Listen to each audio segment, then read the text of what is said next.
పవన్ కళ్యాణ్ మీద అసలు మీ అభిప్రాయం ఏంటి? పవన్ కళ్యాణ్ అయితే అంటే పవన్ కళ్యాణ్ ప్రజల మనిషి అలా మంచి పనులు చేస్తున్నాడు.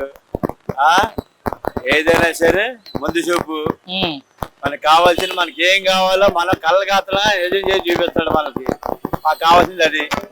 అది ఉప ముఖ్యమంత్రిగా ఉన్నారు ఆయన పనితీరు ఎలా ఉందంటే? మంచి బాగుంది పనితీరు. పని నేనేంటి పని చేపించేస్తున్నాడు. ముందు ఎవరికి ఏం కావాలన్నా సరే ఫోన్లో చూసుకుంటున్నాడు, వెళ్ళి వాళ్ళు పోతున్నాడు. ఎవరికి ఏం కావాలి, ఏ గ్రామకి ఏం కావాలి, ఊర్లు మొత్తం తిరుగుతున్నాడు. ఇంకేంటలా కొన్నాళ్ళకి మన ఆంధ్రప్రదేశ్ ఆంధ్రప్రదేశ్ అయిపోద్ది. అయితే మాది మంచి ప్రభుత్వం అని చెప్తున్నాడు పవన్ కళ్యాణ్.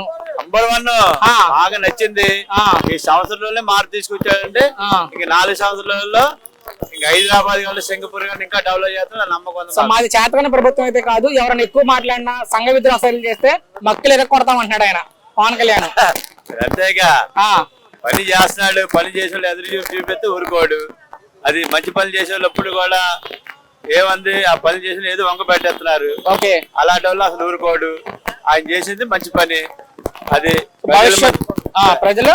ప్రజల మనిషి, ప్రజలు కావాల్సిన పనులు చేస్తున్నాడు. అలా భవిష్యత్తులో ముఖ్యమంత్రి అవకాశం ఉందా? భవిష్యత్తులో ముఖ్యమంత్రి అవకాశం ఉందా పవన్ కళ్యాణ్? ముఖ్యమంత్రి అంటే ఆయనకి పైకి వెళ్ళాలని కలలేదు. ఆ స్థాయిలోనే చేద్దామని ఉన్నది. సో ఫైనల్ గా ఒక మాటలో పవన్ కళ్యాణ్ మీద మీ అభిప్రాయం ఏంటి? పవన్ కళ్యాణ్ మీద మంచి వ్యక్తి, మంచి ప్రజల మనిషి, ప్రజలకు ఏమైనా చేస్తాడు. అది కావాల్సింది అదనా.